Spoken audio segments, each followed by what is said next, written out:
বাস্তবে একটি ঘটনা, সময় থাকলে শুনে যাবেন। গ্রামের একটা গরিব ছেলে একটা গরিব মেয়েকে বিয়ে করলো। বিয়ের পরে ছেলেটি মেয়েটিকে জিজ্ঞাসা করলো, আচ্ছা তোমার জীবনে কি কোনো স্বপ্ন আছে? তখন মেয়েটি বলল, হ্যাঁ আমার জীবনে অনেক স্বপ্ন, আমি একদিন অনেক বড় ডক্টর হব, কিন্তু আমি যে গরিব। তখন ছেলেটি হেসে বলল, আরে এই ব্যাপার, আমি আছি না। তারপর ছেলেটি মেয়েটিকে নিয়ে শহরে চলে গেল। সে প্রতিদিন রিক্সা চালাতো এবং বাসায় এসে নিজেই রান্না বান্না করতো। এদিকে মেয়েটি পড়াশোনা করতে লাগলো। এরকম করতে করতে মেয়েটি একসময় ডক্টর হয়ে গেল।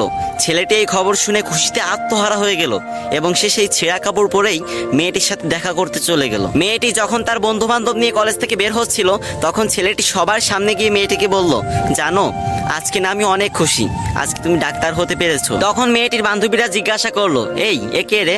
তখন মেয়েটি বলল, আরে আমি চিনি না, হয়তো কোনো ভিক্ষুক টিক্ষুক হবে।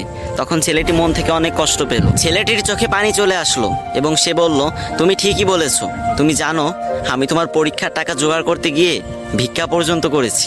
আজ তুমি আমাকে চিনতে পারতেছো না? আমি তোমার স্বামী। এই কথা বলার সাথে সাথে মেয়েটি ছেলেটিকে একটা থাপ্পড় মেরে দিল এবং বলল, তোর সাহস তো কম না, তুই তখন থেকে যা ইচ্ছা তাই বলে যাচ্ছিস, আর আমি একটা ডাক্তার, তোর মতো ফকির আমার স্বামী হতে যাবে কেন? ছি। এরপর মেয়েটির একটি চাকরি হলো, আস্তে আস্তে টাকা পয়সা বাড়ি গাড়ি সবকিছুই হলো, কিন্তু ছেলেটা গরিব রয়ে গেল। কি বুঝলেন?